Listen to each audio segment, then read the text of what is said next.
है कि अगर इस सेम अमाउंट को मैं बैंक में डिपॉजिट कराता, यहाँ पर बैंक में डिपॉजिट कराता, तो वो बैंक भी तो मुझे इंटरेस्ट देता। यहाँ पर अकाउंटेंट को कन्फ्यूज़न क्रिएट होती है कि वो एक्सपेंडिचर मान के इसको डेबिट करे और या फिर इनकम मान के इसको क्रेडिट करें, यानी कि इसको एक्सपेंडिचर की तरह ट्रीट करें या फिर इनकम की तरह ट्रीट करें। हम हमेशा जो अकाउंटिंग करते हैं वो बिजनेस के एंगल से करते हैं, यानी कि बिजनेस के लिए अगर वो एक्सपेंडिचर है तो हम उसको एक्सपेंडिचर ट्रीट करेंगे, और अगर वो बिजनेस के लिए इनकम है तो इनकम ट्रीट करेंगे। डजेंट मैटर वो सेम इनकम बिजनेसमैन के लिए क्या ट्रीट करते हैं, हमारे लिए फ़र्क नहीं पड़ता। तो हेलो एवरीवन, कैसे हैं आप सभी। आज की वीडियो में हम जर्नल एंट्री चैप्टर का लास्ट पार्ट करेंगे, जो कि है हमारा एडजस्टमेंट एंट्री। इसके अंदर काफ़ी सारी एंट्री हैं जो कि सीधे सीधे गोल्डन रूल या फिर ट्रेडिशनल अप्रोच पे काम नहीं करती। इनका अकाउंटिंग ट्रीटमेंट थोड़ा सा सेपरेटली होता है, क्योंकि ये क्लोजिंग एंट्री फॉर्म में कई बार हमें समझना होता है, कई बार ट्रांसफ़र करना होता है किसी दूसरे अकाउंट में, इस तरीके से इन एंट्री को समझना होता है। मोस्ट कॉम्प्लिकेटेड एंट्रीज है, इसलिए मैंने लास्ट में रखा हुआ है, सो दैट आपके सभी बेसिक्स डाउट्स क्लियर हो सके प्रीवियस वाले पार्ट्स में। और जिन्होंने अभी तक की वीडियो नहीं देखे हुए प्रीवियस वाले पार्ट सीक्वेंस में देख सकते, कॉन्सेप्चुअल वाइज मैंने काफ़ी अच्छे तरीके से समझाया हुआ है। तो चलते हैं अपने आज के टॉपिक पे, जिसका नाम है एडजस्टमेंट एंट्री, और इसके बाद ये चैप्टर फिनिश हो जाएगा। तो सबसे पहला है क्लोजिंग स्टॉक। तो क्लोजिंग स्टॉक की एंट्री करने से पहले आपको समझना है कि क्लोजिंग स्टॉक का आखिर मीनिंग क्या होता है। क्लोजिंग स्टॉक मान लेते हैं यहाँ पर 1 अप्रैल को, चलिए, यानी कि ईयर के स्टार्टिंग में हमने 1 अप्रैल को 50,000 की गुड्स जो है परचेज़ की, और 31 मार्च यानी कि ईयर के एंड में, ये कौन से वाला पार्ट था, ये था बिगिनिंग, और ये है ईयर का एंड, यानी कि पूरे ईयर के अंदर हमने गुड्स को सेल किया और हमें पता चला कि साल के एंड तक हम जो है 40,000 की गुड्स ही सेल कर पाए। सेल्स इसको माइनस कर देते हैं सो दैट ये फाइंड आउट करने के लिए कि हमारे पास एक्चुअल में अभी भी कितनी गुड्स बची हुई हैं। तो 10,000 की गुड्स अभी भी हमारे पास बची हुई है, इसी को बोलते हैं क्लोजिंग स्टॉक। तो यही है हमारा क्लोजिंग स्टॉक। तो अल्टीमेटली हमारी डेफिनेशन क्या बनती है क्लोजिंग स्टॉक की, the goods remains unsold at the end of the year, ये बनती है। हाँ जी, तो यहाँ पर मैं लिख भी देता हूँ कि goods remains unsold at the end of year, यानी कि पूरे ईयर्स के अंदर हमें ट्रांजैक्शन करने के बाद भी कुछ ऐसी गुड्स होती हैं जो कि अनसोल्ड रह जाती हैं। तो इन गुड्स को हम जो है अकाउंटिंग नेक्स्ट अकाउंटिंग ईयर में सेल करना होता है। अब ऐसा तो नहीं है कि इस साल हम गुड्स को नहीं सेल कर पाए तो कभी सेल ही नहीं होगी, नेक्स्ट ईयर में सेल हो जाएगी, और यही हमारी क्लोजिंग स्टॉक जो है नेक्स्ट ईयर में ओपनिंग स्टॉक बन जाएगी। तो सबसे पहले हमने इसका कॉन्सेप्ट समझ लिया, मीनिंग डेफिनेशन समझ ली, थोड़ा सा टेक्निकली एग्जाम्पल की फॉर्म में भी समझ लिया। अब आते हैं इसकी सीधा एंट्री पर। मान लेते हैं वही बुक्स है जो कि ईयर के एंड में सेल नहीं हो पाई, तो ये जितनी भी बुक्स है इनकी कैलकुलेशन की जाएगी कि आखिर इनकी कॉस्ट कितनी है, और फिर हमें पता चलता है कि 10,000 की कॉस्ट है, तो यही हमारा क्लोजिंग स्टॉक बन जाएगा। ठीक है, तो अब इसकी एंट्री करते हैं। इसकी एंट्री होती है closing stock account debit to trading account, यानी कि स्टूडेंट अपनी बुक्स ऑफ अकाउंट में इसकी क्या एंट्री करेंगे, वे लिखेंगे इसकी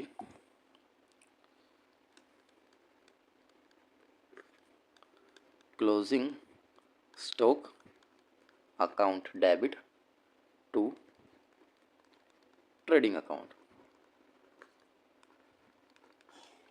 अच्छा जी, ऐसी क्यों एंट्री हुई है ये भी समझते हैं यहाँ पे। देखिए, ये है हमारा ट्रेडिंग अकाउंट, जिसमें हम फैक्ट्री से रिलेटेड एक्सपेंडिचर या फिर फैक्ट्री से रिलेटेड इनकम को रिकॉर्ड करते हैं, जो कि डायरेक्ट नेचर के एक्सपेंडिचर और इनकम को रिकॉर्ड करता है, जिसका अल्टीमेट इंटेंशन होता है, इसको क्यों मेंटेन करते हैं, सो दैट हम ग्रॉस प्रॉफिट निकाल सकें। ग्रॉस प्रॉफिट फाइंड आउट करने के लिए इसको मेंटेन करते हैं। तो इसके अंदर यहाँ पर हम लिखते हैं बाई करके, बाई क्लोजिंग स्टॉक। अब बाई का मतलब क्या होता है, बाई का मतलब डेबिट ही होता है।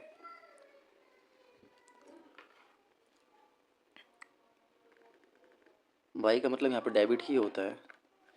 ठीक है, तो क्लोजिंग स्टॉक यहाँ पे डेबिट किया, और ये कौन सी साइड में आ रहा है, क्रेडिट साइड में आ रहा है, तो इस वजह से हमने ट्रेडिंग अकाउंट को क्रेडिट कर दिया। इसको पोस्टिंग बोलते हैं। हालांकि लेजर के चैप्टर के अंदर इन चीज़ों को सीखना होता है, बट अगर आप ऑलरेडी करके आए तो आपको अच्छे समझ में आ रहा होगा, और अगर नहीं कर पे आए तो आपका रिवीजन हो जाएगा यहाँ पे। जैसे कि अगर मैं यहाँ पे लिखता हूँ टू परचेज, समझाने के लिए मैंने यहाँ पे लिखा टू परचेज, डायरेक्ट एक्सपेंडिचर है, फैक्ट्री से रिलेटेड है, क्योंकि ये परचेज होने के बाद डायरेक्टली कहाँ पे जाके गोडाउन में जाएगा। तो अगर इसकी पोस्टिंग करनी हो तो trading account debit to purchase हो जाएगा। अगर इसकी एंट्री हमें करनी है तो trading account debit to purchase ऐसे, और अगर इसकी एंट्री करनी है तो closing stock account debit to trading account हो जाएगा। ट्रेडिंग अकाउंट क्या हो रहा है, यहाँ पे क्रेडिट हो रहा है, और स्टॉक क्या हो रहा है, डेबिट हो रहा है, वही तो हमने यहाँ पे एंट्री में मेंशन किया हुआ है। तो इस तरीके से आपने ये वाली एंट्री करनी है। इसके बाद है दूसरा टॉपिक, इंटरेस्ट ऑन कैपिटल।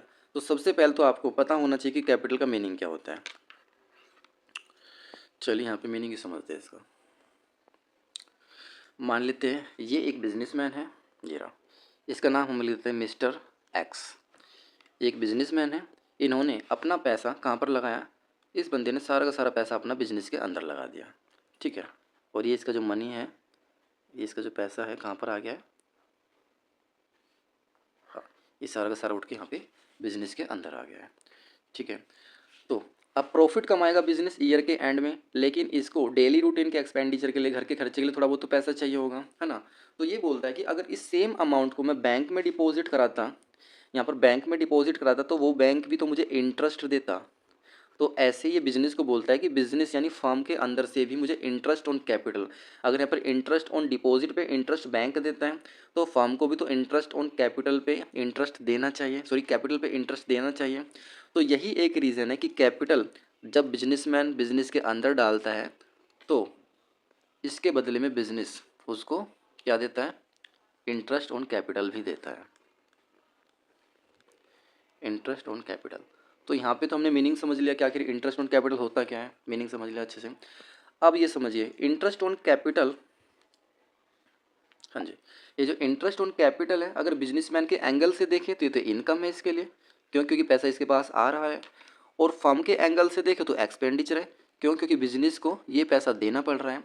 तो अब यहाँ पर अकाउंटेंट जो है, मान लेते हैं अकाउंटेंट है, यहाँ पर अकाउंटेंट को कन्फ्यूज़न क्रिएट होती है कि वो एक्सपेंडिचर मान के इसको डेबिट करे और या फिर इनकम मान के इसको क्रेडिट करें, यानी कि इसको एक्सपेंडिचर की तरह ट्रीट करें या फिर इनकम की तरह ट्रीट करें। तो ये डाउट यहाँ पर आता है। और जब मैंने बेसिक अकाउंटिंग आप लोगों को सिखाई थी अपने चैनल्स के थ्रू, तो वहाँ पर भी ये डाउट आया था, और वहाँ पर भी मैंने सेम बात बताई थी कि हम हमेशा जो अकाउंटिंग करते हैं वो बिजनेसमैन के एंगल से नहीं करते हैं। हम हमेशा बिजनेस, मान लेते हैं होटल हमारा कोई भी बिजनेस है, हम हमेशा जो अकाउंटिंग करते हैं वो बिजनेस के एंगल से करते हैं, यानी कि बिजनेस के लिए अगर वो एक्सपेंडिचर है तो हम उसको एक्सपेंडिचर ट्रीट करेंगे, और अगर वो बिजनेस के लिए इनकम है तो इनकम ट्रीट करेंगे। डजेंट मैटर वो सेम इनकम बिजनेसमैन के लिए क्या ट्रीट करती है, हमारे लिए फ़र्क नहीं पड़ता। तो एक्सपेंडिचर है, बिजनेस को इंटरेस्ट ऑन कैपिटल देना पड़ रहा है तो इसको डेबिट करेंगे। तो जर्नल एंट्री में इस पूरे कॉन्सेप्ट को सिखाने का मेन इंटेंशन यही था कि जब मैं यहाँ पे लिखता हूँ ना जर्नल एंट्री के अंदर, जब यहाँ पर बच्चों को बोलते हैं कि आपको लिखना है कि interest on capital account debit, तो बच्चों को जब बोला था कि इंटरेस्ट ऑन कैपिटल को आपने डेबिट करना है और टू कैपिटल अकाउंट, तो सबसे पहले तो बच्चों को यहाँ पे डाउट आता था कि इसको डेबिट क्यों किया जा रहा है, ये रीज़न बताए कोई हमें। तो अब तो यहाँ पे डाउट नहीं आएगा, क्योंकि इंटरेस्ट ऑन कैपिटल फर्म को देना पड़ रहा है बिजनेसमैन को, ठीक है। तो ये हमारे लिए एक्सपेंडिचर है, और एक्सपेंडिचर को हमेशा जो है डेबिट के फॉर्म में ही हम ट्रीट करते आ रहे हैं। गोल्डन रूल भी हमारा ये कहता है और ट्रेडिशनल रूल भी, ठीक है। अब ये जो इंटरेस्ट ऑन कैपिटल है ये कभी भी बिजनेसमैन को कैश की फॉर्म में नहीं दिया जाता कि भाई आपका एक मंथ कंप्लीट हो गया, फिर एक ईयर कंप्लीट हो गया, लो आपका 10% के रेट से आपको इतना इंटरेस्ट मिलता है, लो आपके अकाउंट में क्रेडिट कर दिया। उनको कैश की फॉर्म में ना देते हुए उनका जो कैपिटल अकाउंट ऑलरेडी बना हुआ है, ये जो कैपिटल अकाउंट है ये अपने आप में सेल्फ डिफाइंड है कि किसने बनाया है, बिजनेसमैन ने। इसमें किसका पैसा है, बिजनेसमैन का, ठीक है।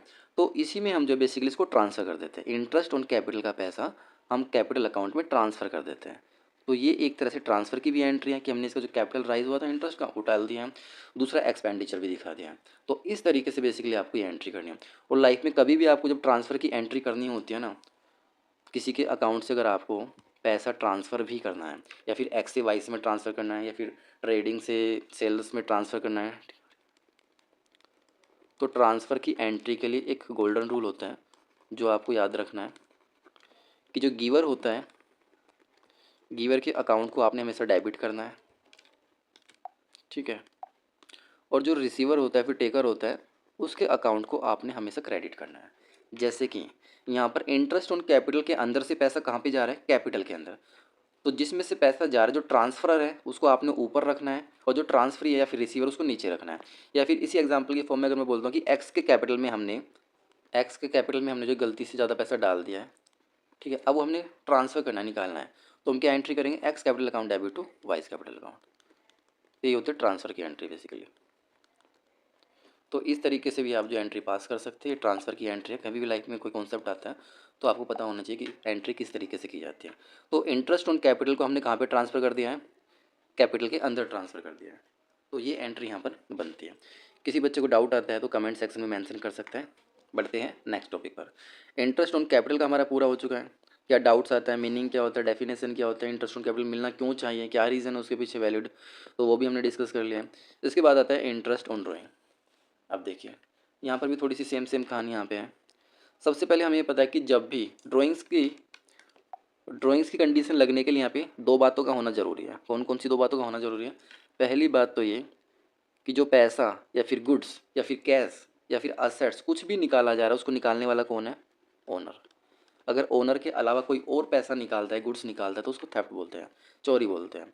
अगर एम्प्लॉय ने जो अपने पर्सनल यूज़ के लिए पैसा निकाले तो चोरी होती है। तो ओनर ने निकाला है, ठीक है। और सेकंड कंडीशन क्या है कि पर्सनल यूज़ के लिए निकाला है। अगर ऑफिस के लिए निकाला तो कभी ड्राइंग नहीं होती, कि कोई क्लाइंट आया हुआ था, उसको खाना खिला दिया, हमारा कस्टमर था बिजनेस का, तो उस पर एक्सपेंडिचर हो, पर्सनल एक्सपेंडिचर नहीं है, ठीक है।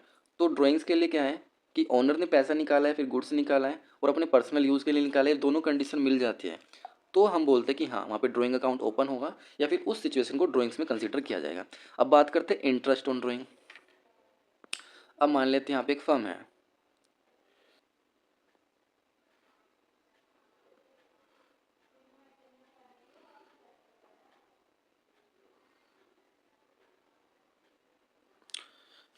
अब एग्जाम्पल की फॉर्म में यहाँ पे समझते हैं कि एक बिजनेस है, ठीक है। तो ये एक बिजनेस है और ये यहाँ पर जो बैठा हुआ स्टडी कर रहा है ये ओनर है। इसने अपनी डॉटर के लिए एक लैपटॉप बिजनेस के अंदर से निकाल लिया, इसको लगता है एक्स्ट्रा लैपटॉप है, यूज़ में नहीं आ रहा है, सो दैट उसने जो विड्रॉन कर लिया। तो ये ड्राइंग्स के अंदर आएगा, क्यों? ओनर ने निकाला है, पर्सनल यूज़ के लिए निकाला है, और ड्राइंग्स किस फॉर्म में? असेट्स की फॉर्म में, क्योंकि उसने लैपटॉप को निकाल लिया। तो ये तो हो गया ड्राइंग का कॉन्सेप्ट। अब बात करते हैं, देखिए जब बिजनेसमैन ने कैश या फिर गुड्स या फिर असेट्स निकाली होगी, तो इस फैसिलिटी के बदले बिजनेस बोलता है कि चलो ठीक है, जब भी आपको नीड होती है, कैश की नीड होती है, गुड्स की नीड होती है, तो आप अपनी नीड्स के अकॉर्डिंग गुड्स वगैरह को विड्रॉ कर सकते हैं बिजनेस के अंदर से। तो ये ऐसी फैसिलिटी प्रोवाइड कर रहा है बिजनेस। तो इस फैसिलिटी के बदले क्या बिजनेस इससे चार्ज नहीं करेगा? हाँ जी। तो वो जो चार्ज करता है उसको बोलते हैं इंटरेस्ट ऑन ड्राइंग्स। मान लेते ईयर के एंड में प्रॉफिट आएगा, तो क्या बिजनेसमैन पूरे 12 महीने तक अपना इलेक्ट्रिसिटी बिल पे नहीं करेगा, सैलरी पे नहीं करेगा, वेजेस पे नहीं करेगा, ट्यूशन फी पे नहीं करेगा अपने बच्चे के? तो इतने सारे जो एक्सपेंडिचर होते हैं उन सभी को वो होल्ड नहीं कर सकता। तो बिजनेस को बोलता है कि मुझे जब भी नीड होगी तो मैं पैसा निकाल लूँगा। बिजनेस बोलता है ठीक है, हम आपको फैसिलिटी देते हैं, ड्राइंग आप एक्सेस कर सकते हो, लेकिन इसके लिए हम आपसे इंटरेस्ट ऑन ड्राइंग चार्ज करेंगे। अब अगेन इस बार आपको डाउट नहीं हुआ, ये इंटरेस्ट ऑन ड्राइंग कौन दे रहा है? बिजनेसमैन दे रहा है, उसके लिए एक्सपेंडिचर है और फर्म के लिए इनकम है। और हमें अब पता चल चुका है कि हम हमेशा जो अकाउंटिंग करते हैं वो बिजनेस के पॉइंट ऑफ व्यू से करते हैं। बिजनेस के पास ये पैसा आ रहा है इंटरेस्ट ऑन ड्राइंग की फॉर्म में, तो हम इसको इनकम मानकर क्या करेंगे, इसको क्रेडिट करेंगे, ट्रीट करेंगे। तो अब अगर मैं एंट्री में आपको इंटरेस्ट ऑन ड्राइंग के रिगार्डिंग ये बोलता हूँ कि आपने इसको क्रेडिट करना है, तो अब शायद आपको यहाँ पे डाउट नहीं आएगा क्यों हमने इसको क्रेडिट किया है। तो आपने जनरल एंट्री क्या लिखनी है? To interest on drawings. क्यों? क्योंकि फर्म की इनकम है तो हमने इसको क्रेडिट कर देना है, और टू का मतलब बेसिकली यहाँ पर क्रेडिट ही होता है। ये हमें जनरल एंट्री वाले बेसिक पार्ट में समझ चुके हैं। अब दूसरा यहाँ पे कैपिटल अकाउंट, यहाँ पे डेबिट करना है, कैपिटल अकाउंट को यहाँ पे डेबिट करना है। अच्छा जी, यहाँ पे ड्राइंग्स अकाउंट को भी डेबिट कर सकते हो कि इंटरेस्ट ऑन ड्राइंग्स जो ड्राइंग्स से जुड़ जाएगी और अल्टीमेटली बाद में कैपिटल में से माइनस हो जाएगी।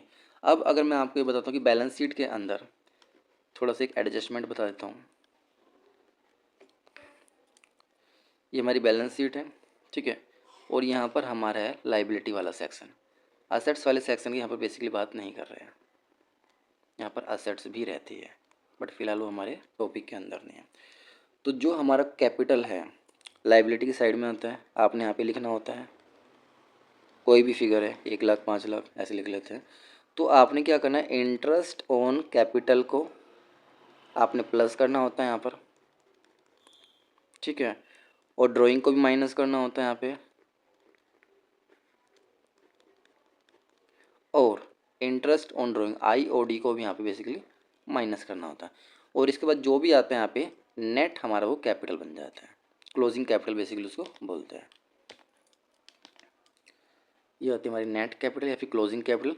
इन सभी एडजस्टमेंट करने के बाद तो ड्राइंग्स और इंटरेस्ट और ड्राइंग को तो वैसे ही माइनस करते हैं, तो ये इसके अगेंस्ट चलते हैं।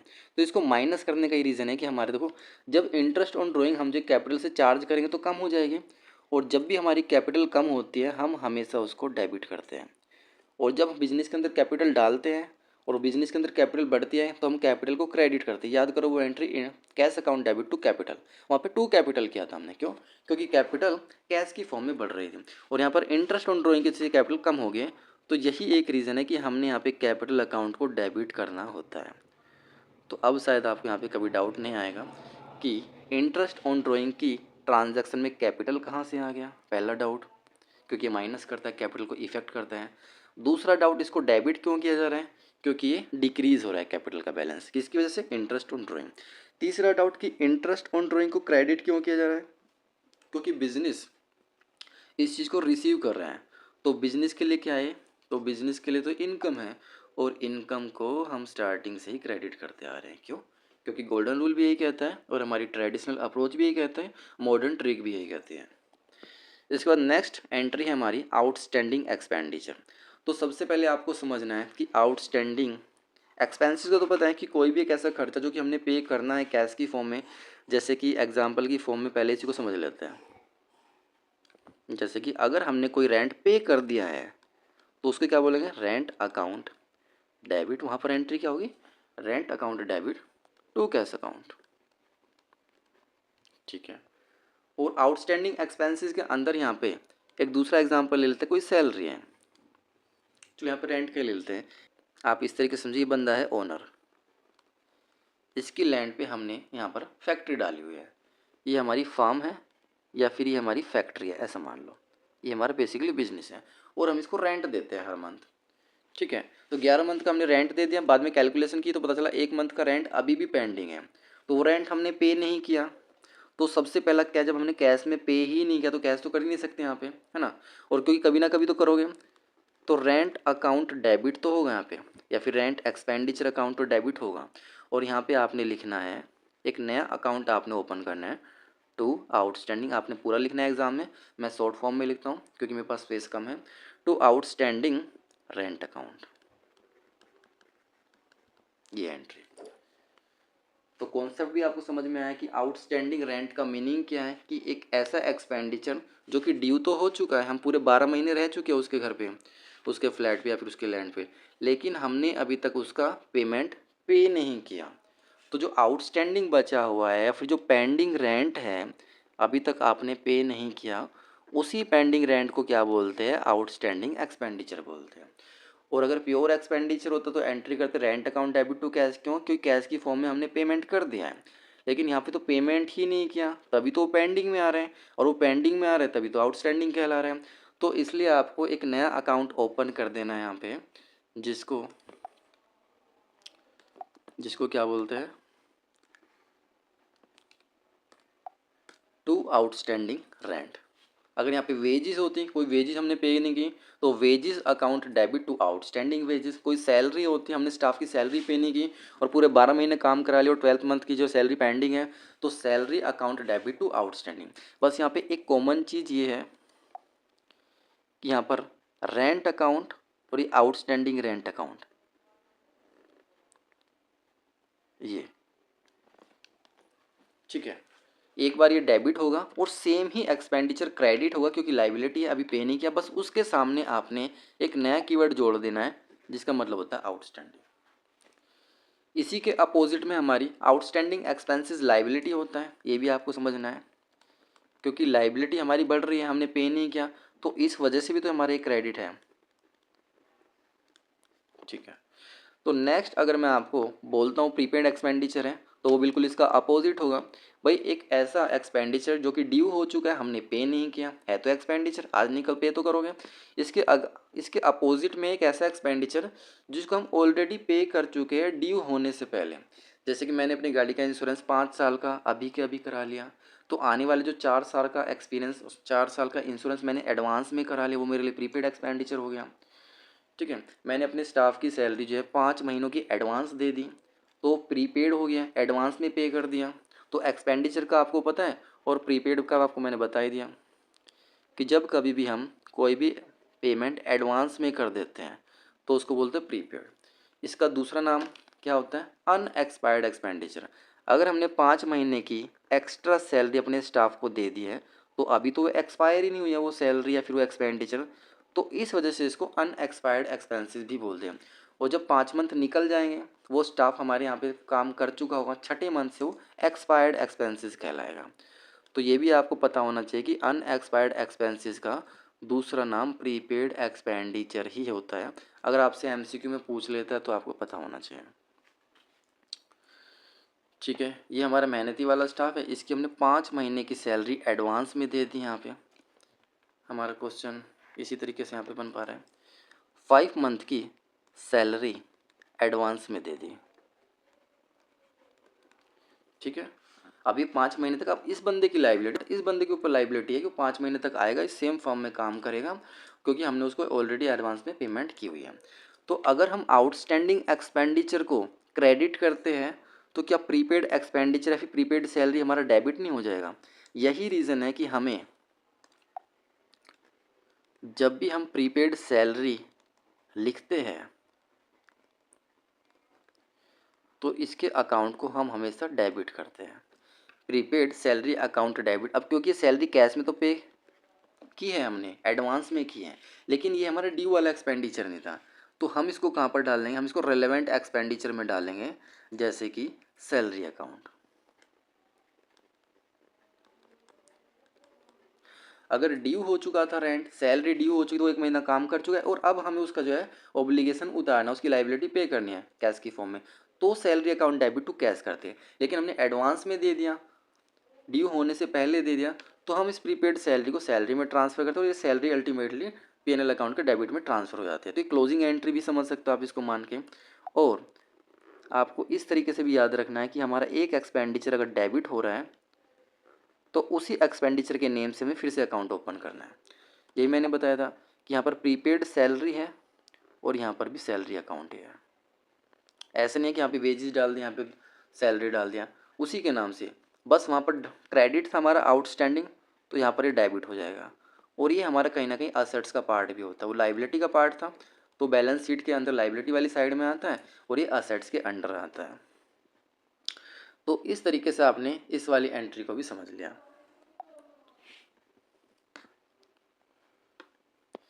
इसके बाद नेक्स्ट है हमारी एक्रूड इनकम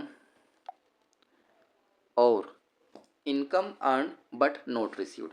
एक्रूड इनकम और income earned but not received, जैसे नाम से ही पता चल रहा है, एक ऐसी इनकम जो कि हमने कमा तो ली है, यहाँ पे लिख देता हूँ मैं, हमने वो अर्न तो कर ली है, यानी जो भी सर्विस देनी थी हमने सर्विस दे चुके हैं उसके बदले।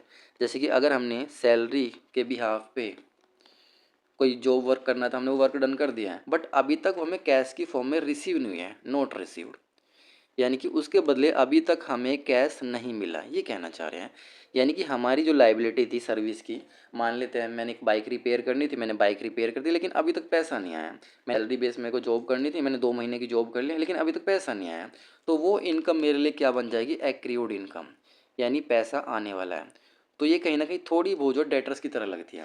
जैसे हमने क्रेडिट में सेल कर दिया, अब डेटर से पैसा आना बाकी है, लेकिन वहाँ पर रीज़न होता है कि हमने गुड्स बेची है, इसके बदले में पैसा आ रहा है, लेकिन यहाँ पर कोई सर्विस हमने की है, उसके बदले में पैसा आएगा। ठीक है, पैसा तो आना ही है। अब पैसा आता था जब क्रेडिटर से, तो हम क्या करते थे? हम उसको डेबिट करते थे, उस पर्सन को जहाँ से पैसा आने वाला है। अब सेम हम इस एक्रूड इनकम को भी क्या कर देंगे? डेबिट कर देंगे, क्योंकि पैसा आने वाला है। मान लेते कोई इंटरेस्ट है, हमने एफडी कराई थी, तो उस पर कोई इंटरेस्ट आना बाकी है, तो एक्रूड इंटरेस्ट लिख देते हैं, उस इनकम का नाम भी तो मेंशन करना होगा ना। Accrued interest account debit to interest, ठीक है। डेबिट करने का रीज़न क्या है, बिल्कुल आप जो डेटर्स की तरह ट्रीट कर सकते हो कि हमारा असेट्स का पार्ट है और यहाँ से पैसा आने वाला है, तो हमारी असेट्स बढ़ जाएगी एक तरीके से, ठीक है। तो हमने इसको डेबिट कर दिया, और जो भी जिस इनकम के नाम से आने वाला है आपने उसी का, यहाँ पर सेम इनकम 2 बार अकाउंट ओपन होता है, ऐसे याद रखना है। यहाँ पे इंटरेस्ट के सामने एक्रूड लगाया है तो यहाँ पर भी इंटरेस्ट ही हुआ है। यहाँ पर सैलरी के सामने प्रीपेड लगाया था तो नीचे भी सैलरी ही आएगा, रिलेवेंट एक्सपेंडिचर। यहाँ पर रेंट अकाउंट ओपन किया था तो आउटस्टैंडिंग में भी यहाँ पे रेंट के सामने आउटस्टैंडिंग ही आएगा। तो इसकी सारी की सारी एंट्री इस तरीके से एक दूसरे से कनेक्टेड है। तो accrued income, income earned but not receive, हमने कमा तो लिया लेकिन अभी वो कैश की फॉर्म में रिसीव नहीं हुई है, तो वो आ जाएगी तो एंट्री कर देनी है हमें। जब तो वो नहीं आती तो एंट्री करनी है। इसके बाद है unearned income, income received in advance. मान लेते हैं मैंने जॉब कहीं पे ज्वाइन की और मेरे को पहले ही दिन जो है 3 महीनों का एडवांस उन्होंने दे दिया, मैंने अभी तक वहाँ पे सर्विस भी नहीं दी, काम करना स्टार्ट भी नहीं किया, तो इसको बोलते हैं अनअर्न्ड, मैंने वो कमाई नहीं है। कमाई तो तब मानी जाती है जब मैंने वहाँ पे काम किया होता और उसके बदले में मेरे को मिलता। तो एक तो अनअर्न्ड इनकम है, यानी कि मैंने अभी तक कमाई नहीं है, और दूसरी है वो इनकम है जो कि हमें ऑलरेडी एडवांस में मिल चुकी है, ठीक है। ऊपर वाले में हम एडवांस में सर्विस दे चुके थे लेकिन पैसा नहीं मिला था, यहाँ पर हमने एडवांस में सर्विस भी नहीं दी और यहाँ पे एडवांस में पैसा मिल गया। अब हमें सर्विस यहाँ पर देनी है, जो भी हमारा काम है वेजेस का, सैलरी का, टीचिंग का, वो हमें बेसिकली काम वहाँ पे करना है अगर हमें एडवांस में सैलरी मिल जाती है तो दोनों नेम आपको याद रखने हैं, इनकम रिसीव्ड इन एडवांस और अनअर्न्ड इनकम। तो यहाँ पे रेंट का एग्जाम्पल ले लेते हैं कि rent received, received RECEIVED, rent receive account debit, और यहाँ पर लिखना है to rent received in advance, to rent received in advance, ठीक है। भाई कोई चीज़ अगर हमें एडवांस में मिल चुकी है तो क्या हमारी लाइबिलिटी नहीं है। भाई पैसा अगर सामने वाले बंदे ने एडवांस में दे दिया तो अब हमें उसके बदले में काम करके देना होगा, तो हमारी लाइबिलिटी है कहीं ना कहीं, इस वजह से हमने इसको क्रेडिट किया। और सेम रेंट से रिलेटेड है तो रेंट के नाम पे बाद में रिसीव्ड इन एडवांस लगाना है। और इसको जो है प्रीपेड इनकम भी बोल सकते हैं, हालांकि थोड़ी टर्म अलग है, प्रीपेड भी है और इनकम भी है। पेड है तो एक्सपेंडिचर होना चाहिए था, और इनकम है तो रिसीव होना चाहिए था, लेकिन इसको बोल सकते हो आप, काफ़ी टर्म में इसको प्रीपेड इनकम भी बोला जाता है कि एक ऐसी इनकम जो कि हमें एडवांस में मिल चुकी है, सामने वाले ने एक ऐसी इनकम हमें एडवांस में दे दी है, तो हम इसको प्रीपेड इनकम की तरह भी ट्रीट कर सकते हैं, इसके नाम से भी इसको जाना जाता है। तो इस तरीके से आपने सभी एंट्री को कवर करना है। मुझे नहीं लगता अब इसके अलावा कोई भी एंट्री यहाँ पे छूटी है। चेक से रिलेटेड जितनी भी ट्रांजैक्शन थी हमने की, डेटर्स क्रेडिटर्स की ट्रांजैक्शन की, असेट्स को रिपेयर मेंटेनेंस करने से रिलेटेड ट्रांजैक्शन प्रीवियस वाले कोर्सेज में कर चुके हैं, opening capital, purchase, sales, bad डेप्ट, रिकवर्ड, डेप्रिसिएशन, हर एक एंट्री को मैंने कवर किया अपने सभी पार्ट्स में।